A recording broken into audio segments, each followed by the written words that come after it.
Hey everybody, so today I wanted to go over a few new tools in the Wick editor. The first thing I want to make sure that is very clear to everyone is that this bar down on the bottom is called the timeline, and each of these numbers up at the top represents a different frame. So when we use the default setting on each project, we go at a frame rate or a frames per second, which is a unit rate, of 12 frames per second. So if you were to fill in each one of these 12 frames, let's say right here, with 12 different images, those 12 different images, when you preview it, would only take 1 second to play. So every 12 frames is 1 second. So if you wanted to make a 3-second clip, it would be 12 times 3, which is 36 frames. So you'd have to fill in all of these frames. On this timeline, there is a second plus icon. That's where I can add a second layer. So the same way we layer in Pixlr, you could add a second layer into this timeline. For the project today, you are going to need 2 layers.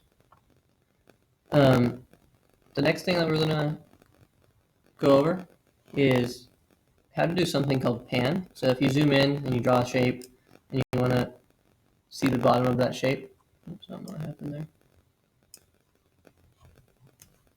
Or if you want to scroll around your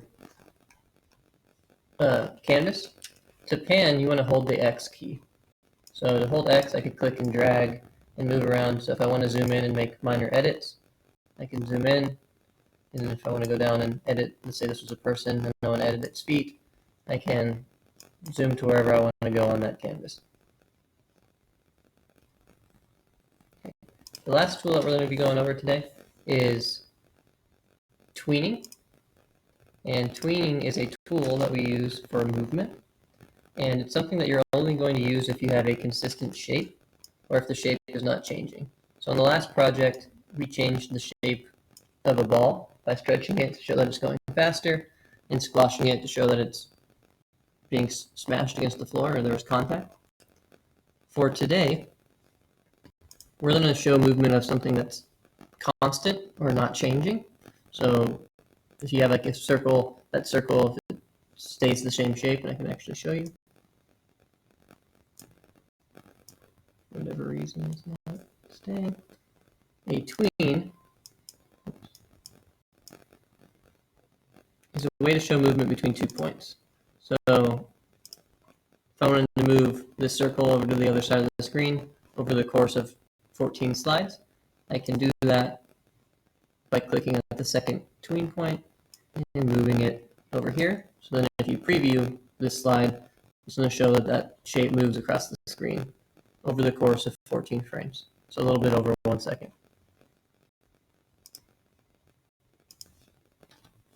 So for the project today, I thought it would be good to have 2 layers. One layer would be something that's static and not moving.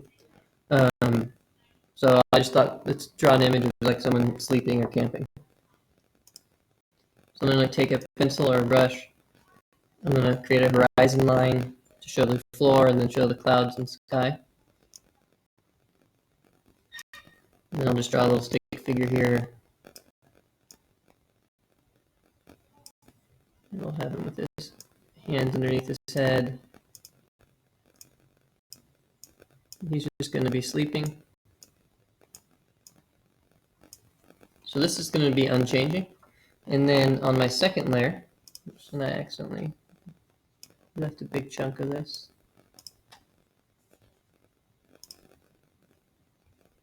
On my second layer of my timeline, I'm going to add a design that is changing. So I'm going to add a moon. We're going to go from a night setting to a sunrise.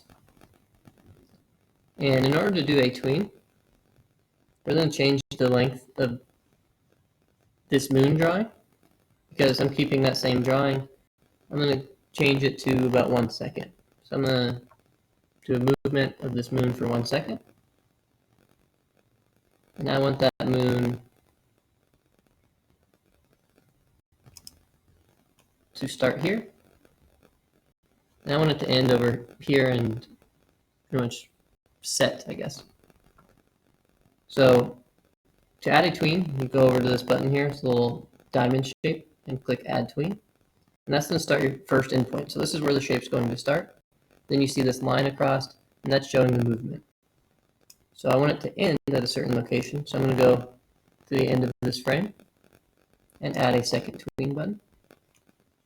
And then I'm going to go move this and move it to where I want it to go. So I want it to start here and end over here off of the screen. So I want it to leave the screen. And I also need to increase the length of this one. So my first person, I'm going to have this be a 2-second clip, so I'll go to 24 frames, because 24 divided by 12 is 2 seconds. So let's see what that looks like.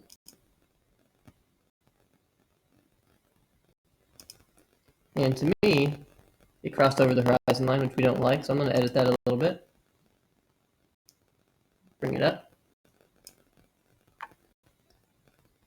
And I also didn't like that it was just a straight diagonal movement.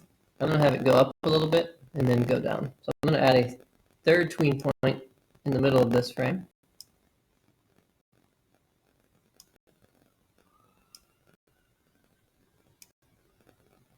Where I think it should be its highest. I'm just going to move it up a little bit.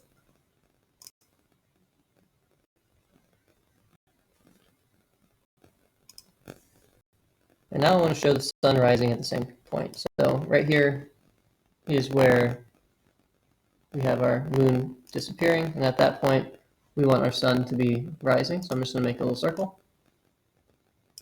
I'll fill that with yellow. So we have our sun.